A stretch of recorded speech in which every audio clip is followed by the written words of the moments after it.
All right. I think that I see we have Dimitri there too. Hello, Dimitri. Hello, sir. How are you? Fine, thank you. Good to see you. I was waiting in the ante room. Aha. All right. Well, I'm glad we have all passengers aboard now. Well, I think we can get started. We have you and Representative Curtis with us, and we have a fantastic group listening in. Appreciate everybody who's here with us today. My name is D.W. Gibson. I'm with Ideaspace. I'm going to spend just 2 or 3 minutes sort of setting the stage for us, and then I'm going to turn the floor over to our guest with some questions that will stimulate the conversation. So again, my name is D.W. Gibson. I'm a part of the team at Ideaspace. We're a new 501c4 that strives for a fresh and even-handed portrayal of thought leaders and their ideas, and for bipartisan legislative action in support of the most promising of those ideas. We plan to tackle some of the most intractable issues of our time because why not? And we've started with immigration. You can check out the work we've been doing for the past year at ideaspace.com, where you'll find, among other things, our most recent reported essay, what we like to call a strategic inquiry. And it concerns this question: can state-based visa programs give both parties a win on immigration? And I'm happy to say we have 2 people who are going to do their very best to help us answer that question and others. The first of our guests is Mr. John Curtis, who of course represents Utah's 3rd District. But before serving in Congress, he was mayor of Provo. And I think his experience in that role definitely informs the conversation we're having today. He's also a member of the Problem Solvers Caucus, which I imagine might take a particular interest in today's conversation. Our other guest is Demetrios Papademetriou. He's the co-founder of the Migration Policy Institute, which was founded in 2001. He's been studying migration and immigration from one angle or another for more than 4 decades. You know, when I interviewed him a few months ago, he asked a provocative question that stuck with me and in large part has inspired this session. He said, and I quote, "Making immigration decisions going back to the end of the 19th century, it has been the exclusive domain of the federal government. And I ask, why?" Indeed, why? States are often the laboratories of democracy when it comes to issues like education or healthcare, but not when it comes to immigration, or more specifically, visa distribution. You know, as our team was researching this topic, it was interesting to learn that there are already highly specialized sort of micro programs that are already out there that do inch toward empowering states and localities on the matter of visa distribution. Just 2 quick examples. The Conrad 30 waiver program, it allows foreign medical graduates of the US institutions to apply for a waiver that lets them skip a required 2 years of living outside the country before they get hired. So essentially states and localities can seek and hire badly needed foreign-born American-trained doctors, right? And there's also the Global Entrepreneur in Residence Program, a Massachusetts initiative by which universities distribute visas to foreign nationals who can simultaneously work with the school and execute a business plan in the community. The program recognizes a dearth of visa opportunities targeted at entrepreneurs in the country. So those are just 2 examples that are already out there, already in place, starting points for this conversation. And of course, we have the 2019 bill that Representative Curtis put forward, right? The state-sponsored visa pilot program. And I just want to give basically the main contours of that bill quickly so we have it in place and it sets the stage for our conversation. So Representative Curtis's bill from the last Congress, it creates a new category of visa for foreign workers, and these visas could be distributed by states that choose to opt into the program. Each state that opts in starts with a minimum allotment of 5,000 visas, and that number can grow based on each state's population. The total cap for the program is 500,000 visas, not including spouses and children of workers. The visas can last up to 3 years, but within that maximum, it's up to each state to decide the duration of the visa. Both foreign nationals and law-abiding unauthorized individuals who are already in the country would be eligible for the visas. Unauthorized workers would be required to pay a penalty of $1,000. Regional partnerships between states are encouraged for seasonal employment and things of that nature. States are incentivized to retain visa holders. Future visa allotments would be determined by how well each participating state retains the visa holder it authorizes. And finally, individuals who secure visas are not tied to a single employer. I think that's a very important fact. They operate in the free labor market within the region that's given them the visa.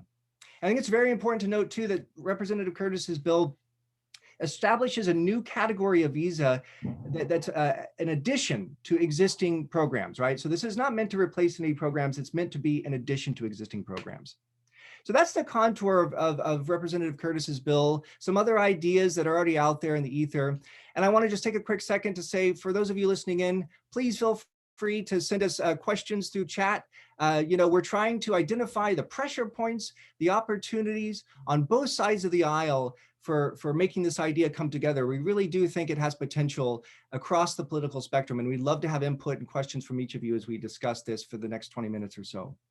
So, Mr. Curtis, I will start with you, of course. When we spoke to the former governor of your home state, Gary Herbert, about the possibility of empowering states on the issue of visas, he reminded us that Reagan famously said the federal government didn't create states, the states created the federal government. So it seems like this idea fits into a larger Republican fundamental about states' rights, which is a great starting point. Tell me if you see it that way too, please. And for the members of your party who might initially balk at making more visas available to foreign nationals, how would you characterize the anticipated benefits of implementing a plan like yours? Great questions, and thanks for including me in this discussion today. You are absolutely right. Utahns love states' rights. They complain every time the federal government tells them what to do. This is a home run in my state. It was supported by the previous governor and our new governor because of that. And to my colleagues who you are right, many of my colleagues, just by the nature, don't want to increase visas. I would say this to them. You should really like this visa program. It's labeled a pilot for a specific reason. States are very, very accountable for the way they handle this. If they have less than 3% or more than 3% of the visa recipients who are out of compliance, they lose their visas for the following year. That is accountability that my colleagues want on the Republican side. We can give far greater accountability on the state basis than we can on the federal government. As people know, when people come in on visas from the federal government, they're hard to track. We don't know where they are. Unless states know where these folks are and what they're doing, they lose additional visas in the future. To me, it's a great way for Republicans to say, yes, we can get what we want out of visas, and the states are the answer to do that. And something you brought up when we spoke earlier is this idea of accountability and how it feels. And again, you've been a mayor. I think you might have experienced the heat of meeting your constituents in that context, and maybe at the federal level. But talk about that sort of feeling of accessibility and a possibility for accountability more on the local level. Absolutely. Look, when I was mayor, that was the ultimate accountability. Right?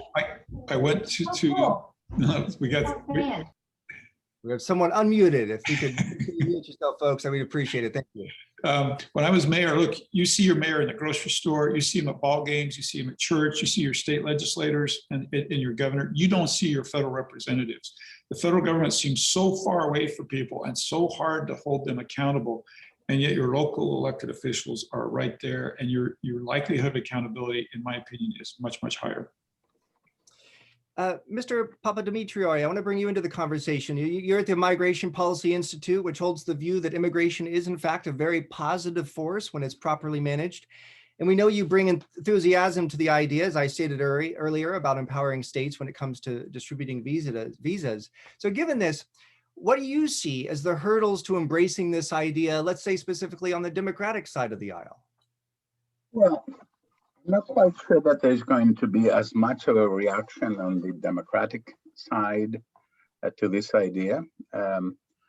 Certainly the Democratic Party now is the party of large immigration rather than small immigration or measured immigration, or it appears to be. And it seems to me that if some of their priorities in terms of protection visas and visas to families, et cetera, are able to stay at least constant, they probably be willing to support some sort of a program similar to what Mr. Curtis is proposing, because what he's proposing makes eminent sense. I am not going to say anything about how many thousands of visas, 500,000, who knows? To me, it seems like perhaps too large a number, to actually begin a conversation. It may be something that a couple of years later becomes, sort of a reasonable number. I'm a big supporter of pilot programs. Since this is so new, and since a lot of people will need to get buy-in, it is important that we try 2 or 3 different ways of getting to the same point. For instance, states, of course, ultimately will be responsible for it. But I think it is important to include all of the community-based organizations, employer groups, et cetera. This way, it becomes, in a sense, a whole of society as well as a whole of government idea. People need to embrace this. Politicians in the state need to take responsibility for it. And Congress and the administration need to buy in, but perhaps a bit slowly. That's the only, the modification, the major sort of modification that I would make. And I think that as we get into the details of something like that, we have to build all of the necessary circuit breakers and adapters that will allow us to sort of look at the program as it develops and propose changes to it. The biggest problem with the United States immigration laws or the immigration system is that it seems to be sort of set in stone. It probably came all the way from the high mountain, with Moses. It didn't, okay? We did it, and we have been refusing or unable to actually fix it. And no country that takes anywhere near the numbers of people that we take in as newcomers in our country and offer them all the things that we offer them in return for them to work hard, play by the rules, et cetera, actually have the capacity, the ability to change the system. And that is why I like to sort of build into whatever it is that may come out of it, circuit breakers. Resilience becomes a key. I like to use the word curiosity, policy curiosity. The United States seems to lack even the most modest curiosity that is required if you're going to run a large program like this, because our program is large. Everybody focuses on the 1,050,000 or 1,000,001, permanent visas. But if you put together all of the other visas, many of them multi-year visas or visas that get renewed every year, we have very large numbers of new people who are coming into the country to work in the country. 1.6, 1.7 is what my institute estimated back 15 years ago. So I'm sure the number is larger now. And it seems to me that we ought to be trying new ideas. The final thing I want to say on this, and I think Mr. Curtis is exactly right. This is something that satisfies, the center because it's rational, the right of center because it makes good economic sense, and it has sort of low legal provisions that will sort of make it difficult for the thing getting out of control, and the left of center that basically says, what, this makes sense because this is not a number of people entering that undifferentiated, 1.1 or 1.7 million people and all going to 15 places around the country. This is going to go to places that have specific needs, demographic needs, economic development needs, depopulation needs, small, tiny, and shrinking new worker pipelines. This makes eminent sense. Yeah. I, only the representative, can tell me whether this is because it makes sense. Therefore, we're going to have legislation. That's his job, not mine. Yeah. Well, and this point you raise about not setting it in stone, right? Fluidity. I think it's very important. Something that Representative Curtis touched on too. The idea that he highlighted too, that this is a pilot program, right? Set to expire after 5 years, correct, Representative Curtis? Yeah, and I was also, everything that was just said, I totally would agree with it. But let me address the size of this thing, because it is an important number to get right. too big, right? And we can't get it passed. Too small, and what's the point? And the beauty of the stage of the legislation, we did introduce it last Congress, and we're waiting to introduce it this Congress because we want to refine that.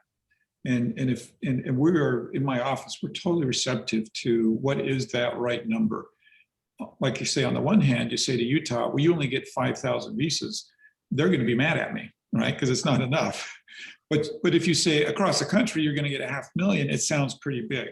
And so we're receptive to that as we are with most of the provisions in this bill to get it right and to get the support it's going to need to get through. Yeah. If I might, DW, I love the idea of the incentives and disincentives.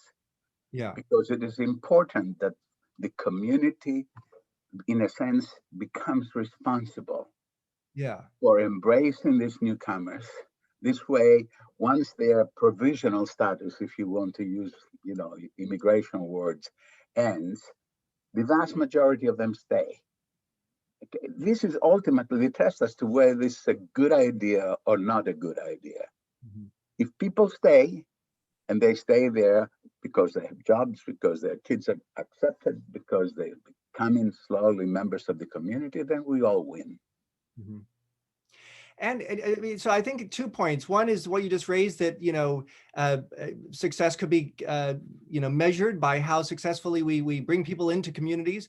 But also, Representative Curtis, you brought up a very important point that I think gets lost in these discussions when we spoke last time, and that is that some workers really are not looking to permanently immigrate to the U.S. I think we lose track of the fact that there are some workers that want to come here for a season or annually or so forth, and are part of the puzzle. And we sort of make this assumption that everyone that wants to come here to work wants to come here to live.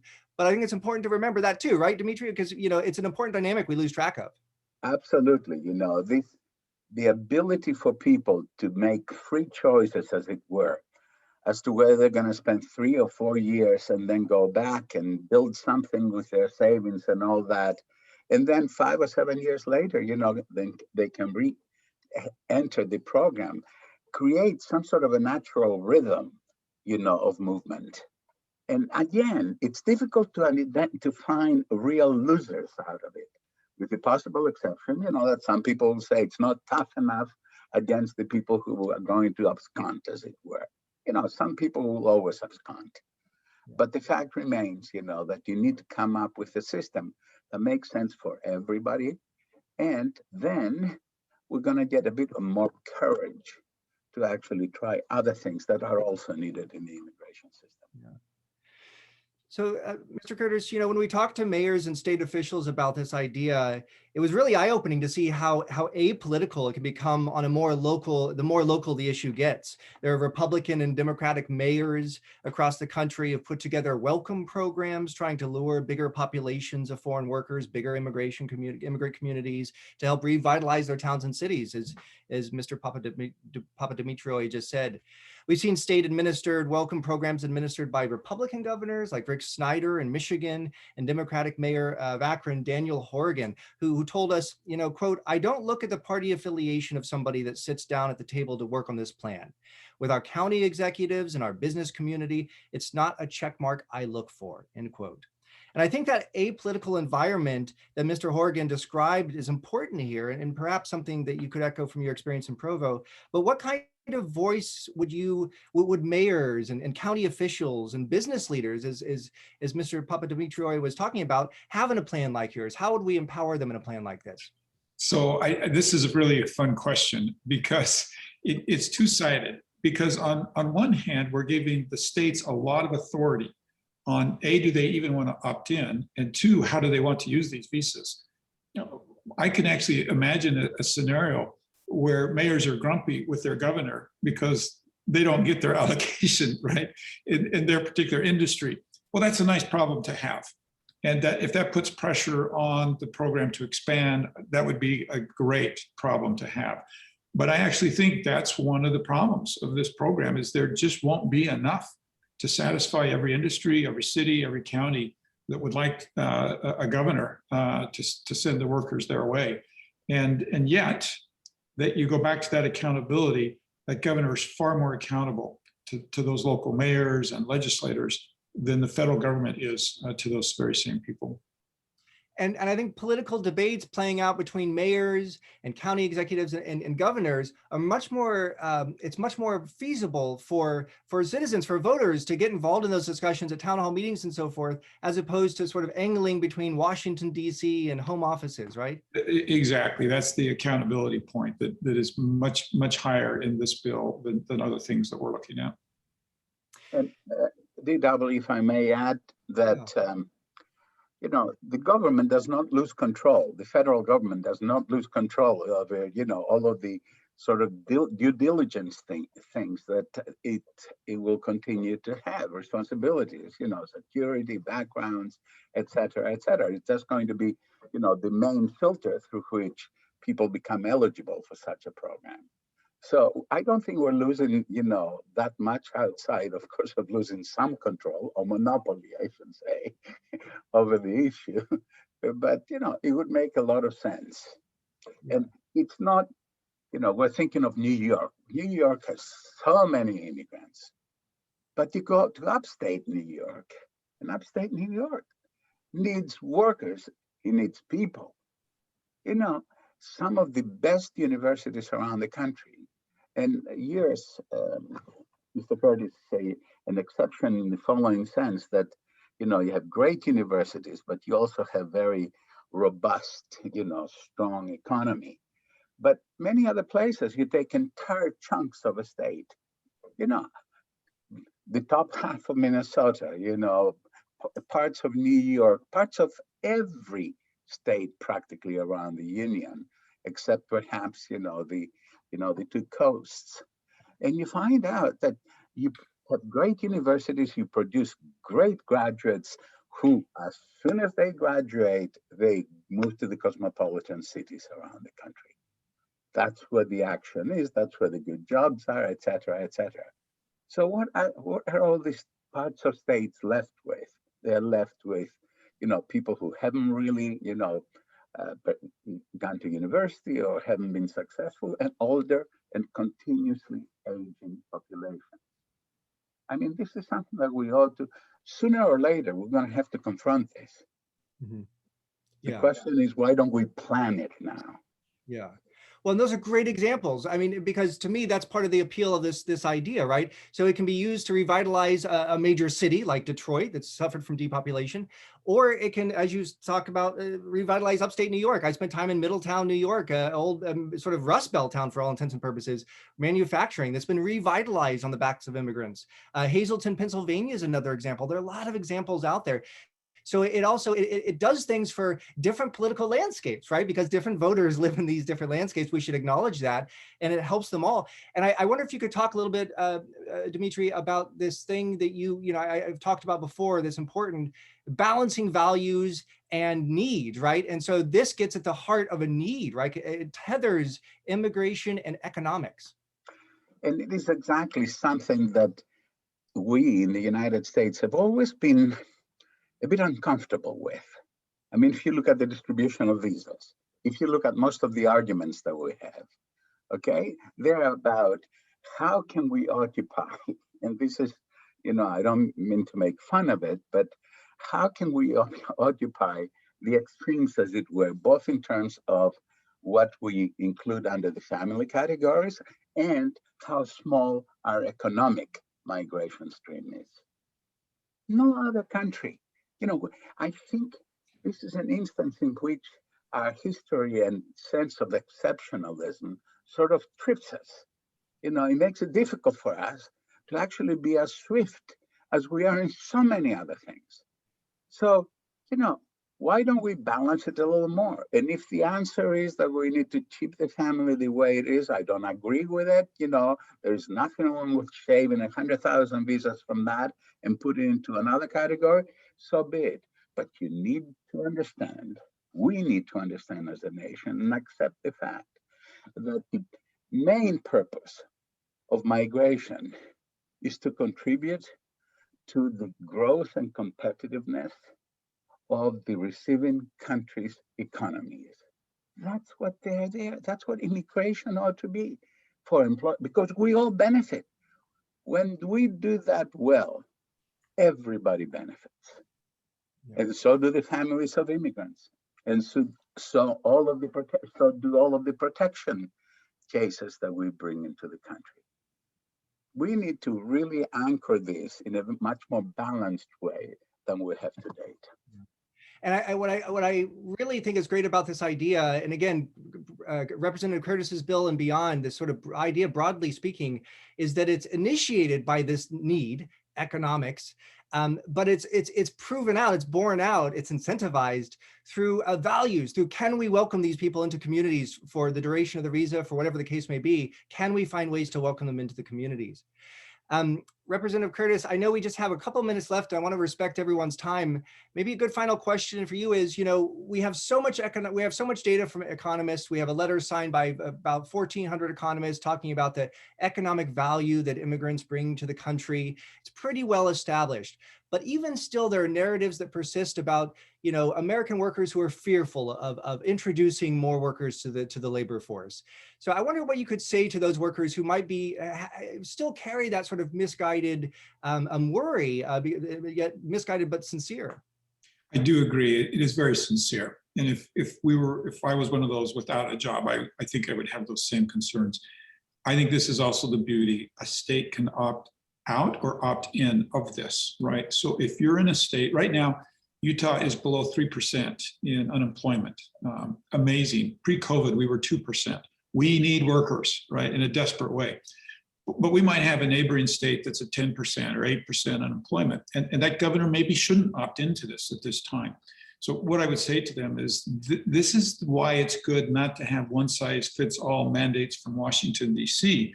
that's going to treat every state's economy as if it's exactly the same. This bill lets a state tailor their needs. They don't even need to accept all their 5,000 visas, right? They can tailor it exactly to what they want and what the needs are in their state based upon their current economic situation. Excellent. Well, I want to thank you both for being with us. Again, I want to respect our time, and I want people to leave this conversation hungry for more information. And you can all start, again, with our strategic inquiry at ideaspace.com. Check out Representative Curtis's bill from the last Congress, which apparently he'll be reintroducing and fine-tuning. Dimitri, I appreciate your perspective as well. Thank you both, and thank you everyone for joining us today. Thanks, DW. Thanks, Dimitri. Hope I get to meet you in person. Likewise, sir. And thank you, DW. Yes, thank you. Thanks to our listeners. Take care.